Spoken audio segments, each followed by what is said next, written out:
Mercredi 30 juillet 2014, bonsoir à tous et merci d'être sur ta télévision pour vous informer ce soir. Au sommaire, les opérateurs économiques et autres contribuables de la province du Katanga n'ont plus que la journée de ce jeudi 31 juillet 2014 jusqu'à minuit pour s'acquitter du paiement du premier acompte provisionnel de l'impôt sur les bénéfices et profits de l'exercice fiscal 2015. Dépasser ce délai, des amendes s'en suivront. Le directeur provincial de la DGI, Robert Barushimana, en parle dans ce journal. À suivre aussi un élément en marge de la cérémonie de collation des grades académiques en enseignement supérieur et universitaire prévue pour ce jeudi 31 juillet 2014. Une particularité à l'université de Lubumbashi, il y aura une séance académique en l'honneur du professeur ordinaire Mwala Bakasangana qui sera élevé au rang de professeur émérite après près de 50 ans de carrière. Encore une fois, bonsoir. C'est demain, 31 juillet 2014, que sera organisée la cérémonie de collation des grades académiques à l'enseignement supérieur et universitaire à l'UNILU. Cette manifestation sera précédée, je vous l'ai dit, par une séance académique en l'honneur du professeur ordinaire Mwala Bakasangana qui sera élevé au rang de professeur émérite à l'enseignement supérieur et universitaire. Ce dernier est dans ce secteur, il faut le dire, depuis 1968. À quelques heures de la cérémonie lui-même nous est présenté ici par notre confrère Augustin Célestin. À suivre.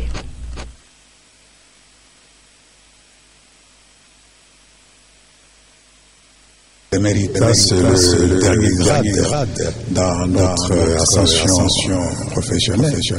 On a le chef de travaux, après l'assistant, on a le professeur associé, on a le professeur, on a le professeur ordinaire, et le dernier grade, c'est professeur émérite.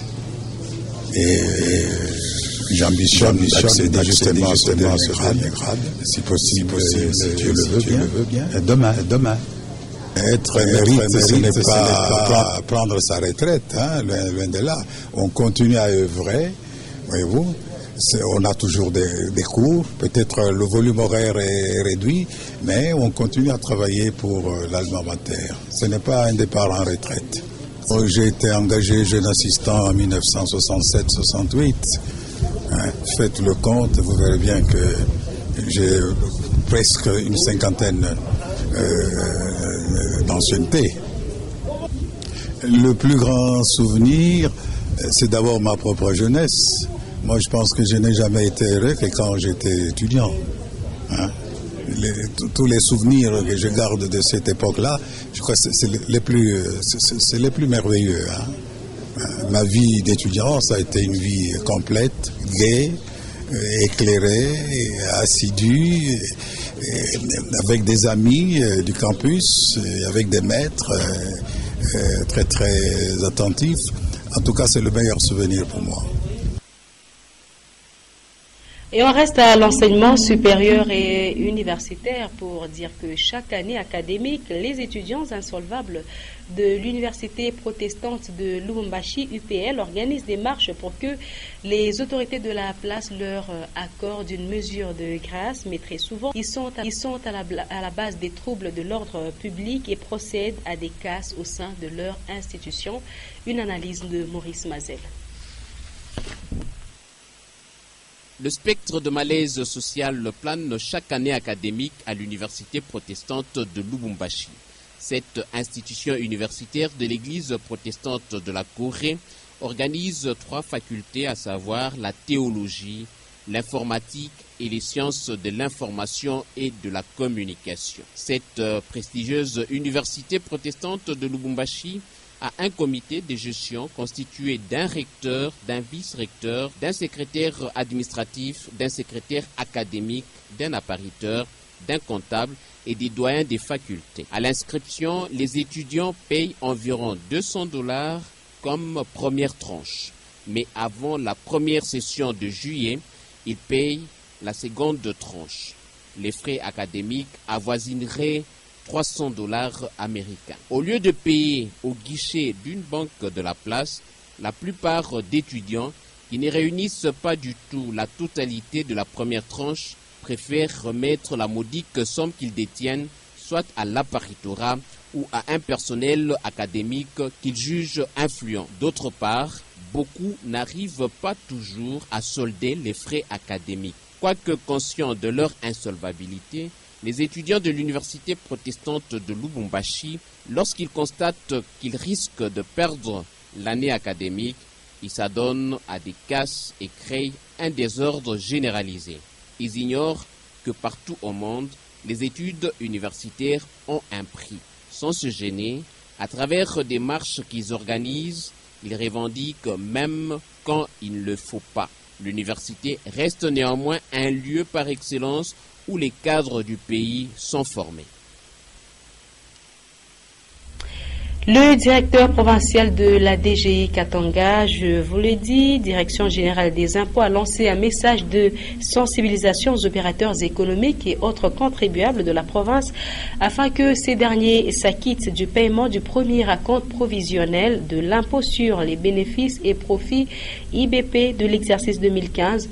Et donc, ces derniers ont jusque ce jeudi 31 juillet, date butoir, au-delà de laquelle des amendes s'en suivront. Le directeur provincial Robert Mbarushimana en parle dans ses propos recueillis. On l'écoute.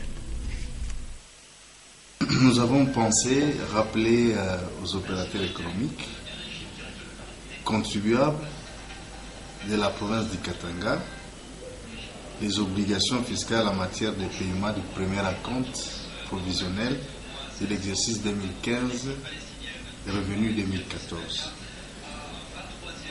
En exécution des instructions de la hiérarchie, la direction provinciale des impôts du Katanga rappelle donc aux contribuables relevant du centre des impôts de Lubumbashi que conformément à la législation en vigueur, le paiement du premier acompte provisionnel de l'impôt sur les bénéfices et profits IBP de l'exercice fiscal 2015 revenu 2014 doit intervenir au plus tard le jeudi 31 juillet, c'est-à-dire demain. Le montant du dit acompte représente 40% de l'impôt déclaré au titre de l'exercice comptable 2013, augmenté des suppléments éventuels établis par l'administration fiscale, que ces sommes fassent ou non l'objet de contestation. Les contribuables concernés doivent savoir que le fait de ne pas payer dans les délais légaux donnera lieu à l'application d'une majoration de 50% de l'acompte dû ou de l'acompte non versé. Et comme la date butoir est fixée au jeudi 31, ils ont l'obligation de pouvoir payer à la banque. Le paiement doit être constaté avant le 31 juillet. Faute de cela, il y aura des majorations qui seront appliquées à chaque contribuable défaillant. Et dans un autre chapitre, le ministre provincial de la Jeunesse a échangé l'après-midi de ce 30 juillet avec les représentants du Katanga au Forum national de la jeunesse qui s'est tenu récemment à Goma sous le thème Paix, stabilité et développement dans la région des Grands Lacs. Audax Sompoué a aussi reçu dans son cabinet de travail le coordonnateur national du programme d'activité pour l'emploi des jeunes dans la province du Katanga. Diane Kassongo et Richard Chima nous en disent plus.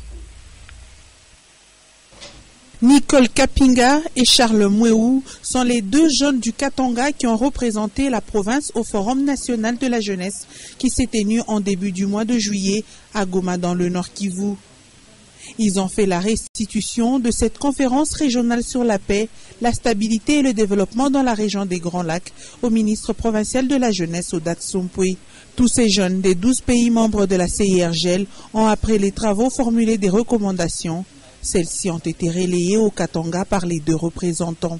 Les jeunes se sont réunis et ont reformulé quelques recommandations dans les domaines de la démocratie et bonne gouvernance, dans les domaines de développement intégral et économique, dans les domaines de action sociale et humanitaire.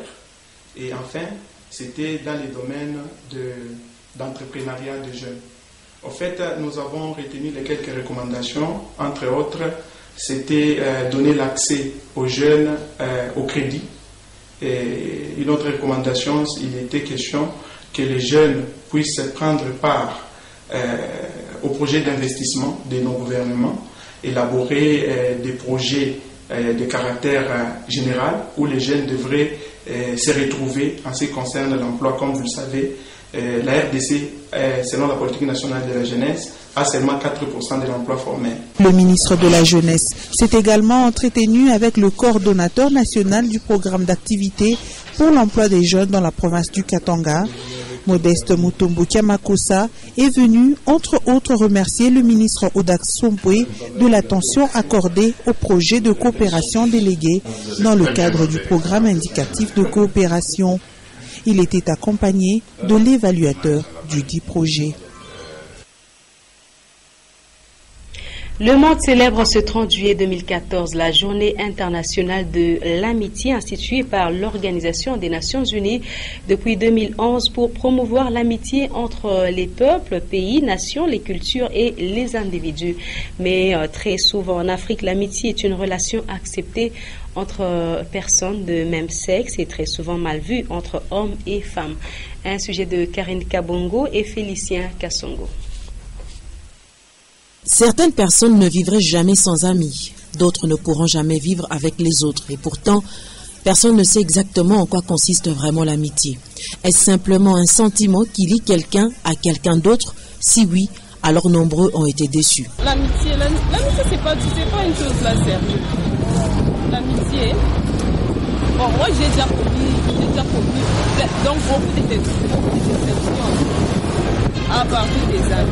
Certains sont sûrs qu'une amitié sincère existe, mais peut dégénérer en sottise. L'amitié sincère, il y en a. Mais ce qui est déplorable, c'est qu'il y a des jeunes qui forment des amitiés qui ne sont plus amitiés. Et oui, les amitiés vont et viennent pour chacun d'entre nous. Et pour cette relation, les mêmes caractéristiques reviennent. Le partage, l'échange, la complicité et la confiance. Une bonne amitié ne compte pas de quoi. Déjà, vous décatez. Même pas que ça ne dit même pas que si vous devez évoluer ensemble. Vous pouvez même étudier ensemble. Ça, c'est ce qu'on appelle aussi les collègues. Vous pouvez être les collègues, mais s'il n'y a pas l'amitié entre vous, peut-être que vous ne pouvez pas vous fréquenter. Mais une bonne amitié, vraiment, ça c'est quoi.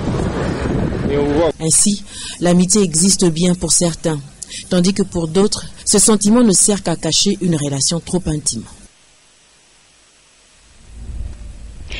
Les travaux de construction du nouveau pont jeté sur le canal Naviundu, précisément sur l'avenue Savonnier, tendent vers la fin et l'inauguration, sauf imprévu de dernière minute, est prévue avant mi-août. Cependant, certains observateurs, en l'occurrence les habitants de ces parages des environs, craignent que l'eau qui stagne en dessous du pont l'endommage, mais les responsables de l'Office de voirie et drainage OVD Katanga ont déclaré que cette eau n'affecte en rien cet ouvrage. Reportage Léon Magloire Mongamutouale et Félicien Kassongo.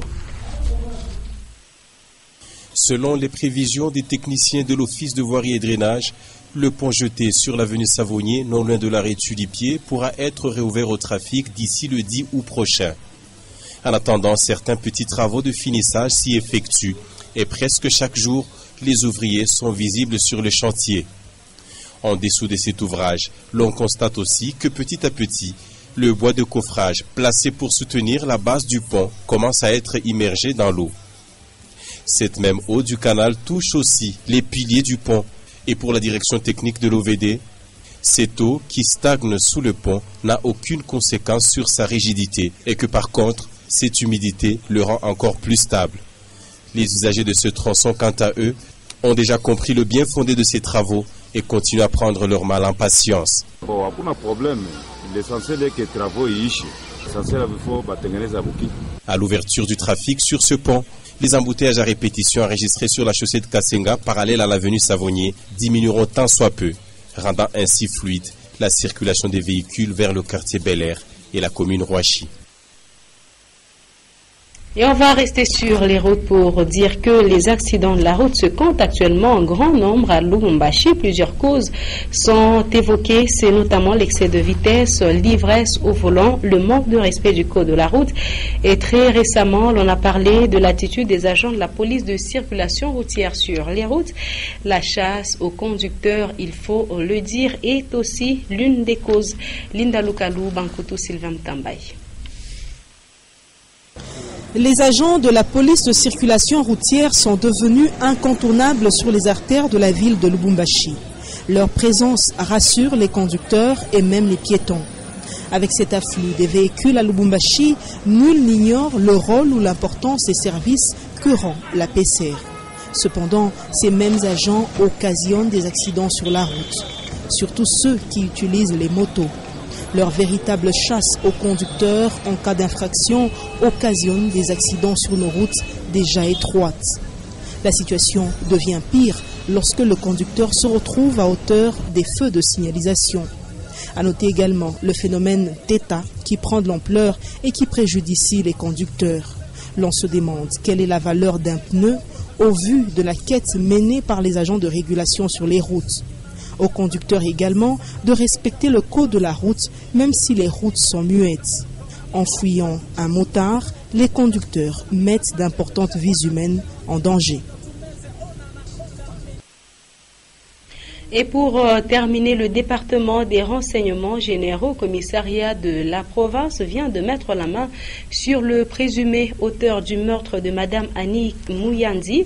Il s'agit de Monsieur Mbouya Banza qui a été transféré ce mercredi au parquet de grande instance de Lubumbashi. L'homme a été arrêté depuis dimanche 27 juillet alors qu'il aurait tenté de faire des incantations sur la tombe de la défunte. Récit des faits, Antoine Roger Mboui et Sylvain Tambay.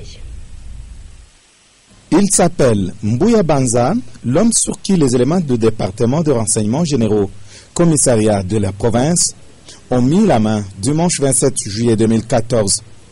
Trouvé au cimetière de la Loanou où il tenterait de faire des incantations sur la tombe de Annie Mouyandi, sur qui il aurait commis un meurtre il y a peu au quartier Kawama de la commune Ouachi. L'homme était en fuite avant d'être arrêté. Le 25. Le 25, dans la bande, nous avons un match. Nous avons un kaka, babi ngenga telefone. Babi, moi na yo, yo zakuna moi na zala, wakufa na kati ya ndako. Tous semaines aki moi molili vers 19h ndenge wana. To sombe babuzi, to koti kuna. Totali, ebembe moi na zala na mbeto. Azipi yete. Sokoli ye, alati ye, a vu photo, atie ye na maboko. A vu photo na ye, atie na moto. Na tongo nde to bimi, na kolotu na ngai, na mwana, to kiti, esika ye mobali aza kosala. Tutu na kuna obi, non.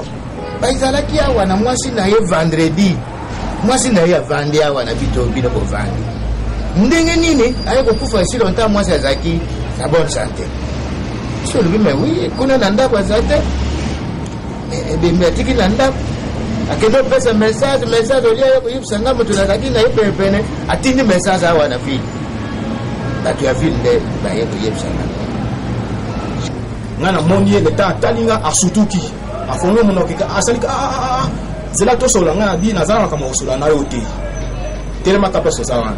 O zela na benga noko na awa nazo ngana bina zango na note poko sange no na zela yoko benga noko na kufa ni ngosa ba mystique poko ya kuyela ngobe nani ba moko patwa ba ngobima kuna ba uto kuna ba moko na bulier n'expliquer bango makambo ezaki voilà comme ça bo yango na kangaki na ina ite na maboka d'État. Et ce mercredi, il a été transféré au parquet de Lubumbashi pour y être jugé. Et sur cette note-là se referme cette session d'information. Note pour l'essentiel avant de nous quitter, les opérateurs économiques et autres contribuables de la province du Katanga n'ont plus que la journée de ce jeudi 31 juillet à minuit pour s'acquitter du paiement du premier acompte provisionnel de l'impôt sur les bénéfices et profits de l'exercice fiscal 2015. Dépassé ce délai, des amendes s'en suivront. Vous avez suivi tout à l'heure le directeur provincial de la DGI.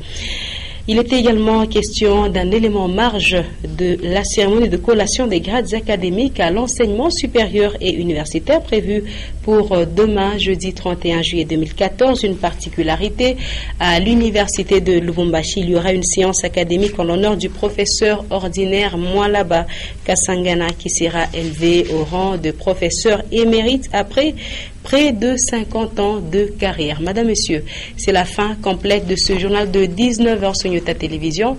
Merci de nous avoir choisis pour vous informer. Prochain rendez-vous avec les infos sur votre chaîne. C'est comme d'habitude à 21h les news, 21h15 le journal en anglais et à 23h les derniers échos de ce mercredi avec Patricia Naïs Mouka. Avec plaisir, je serai avec vous demain à partir de 17h30. Très bon titre de nos programmes.